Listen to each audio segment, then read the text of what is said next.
নমস্কার, দেবদত্ত চ্যানেলে আপনাকে স্বাগত। আজ 24শে জুন 2025 সারা ভারতে পালিত হচ্ছে এক বিশেষ ব্রত, রোহিণী ব্রত। এটি শুধুমাত্র একটি উপবাস নয়, এটি আত্মশুদ্ধি, পারিবারিক শান্তি এবং নারী জীবনের দিশা পরিবর্তনের এক আধ্যাত্মিক ব্রত। আজকের এই ভিডিওতে আমরা জানব রোহিণী ব্রত ইতিহাস, আচার, উপকারিতা এবং আধুনিক সমাজে এর প্রভাব বিস্তার। রোহিণী ব্রত মূলত জৈন ধর্মের একটি পুরাতন আচার, যা পরবর্তীকালে হিন্দু নারীদের মধ্যেও ব্যাপক জনপ্রিয় হয়। এটি মূলত রোহিণী নক্ষত্রকে কেন্দ্র করে পালন করা হয়।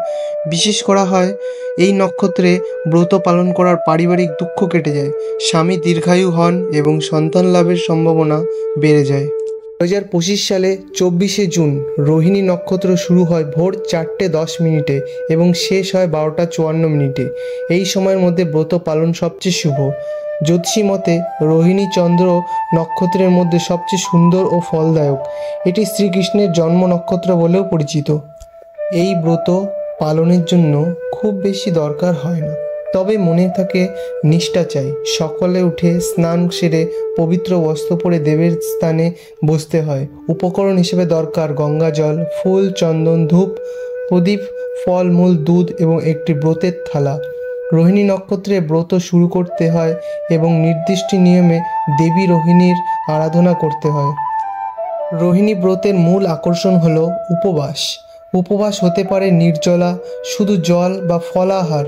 উপবাসের সময় মন্ত্রপাঠ, চন্দ্রদেব বা রোহিণীর মাতার স্রোত পাঠ এবং সন্ধ্যায় প্রদীপ জ্বালিয়ে আরতি করা হয়।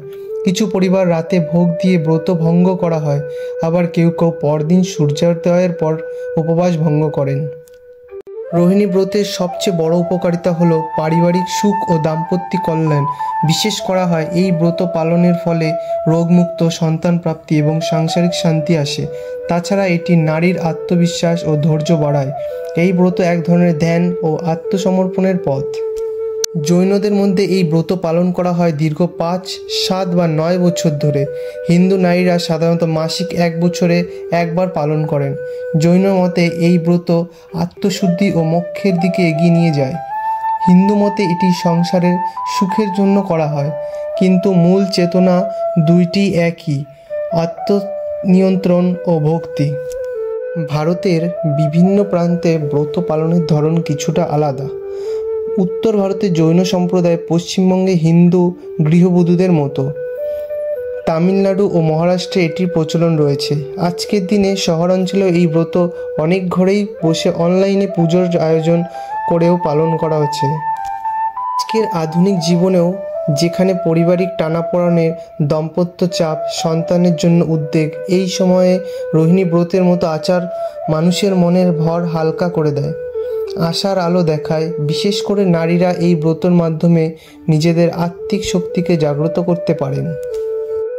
অনেক নারী জানিয়েছেন তারা এই ব্রতের পর সাংসারিক উন্নতি, স্বামী রোগমুক্ত, সন্তান লাভ, এমনকি মানসিক প্রশান্তিও পেয়েছেন।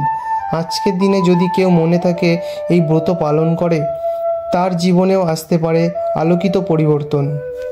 রোহিণী ব্রত কেবলমাত্র একটি উপবাস নয়, এটি জীবনের প্রতি এক গভীর উপলব্ধি ও ভালোবাসার প্রতীক। আপনি কি আজ রোহিণী ব্রত পালন করেছেন? আপনার অভিজ্ঞতা আমাদের জানাতে ভুলবেন না।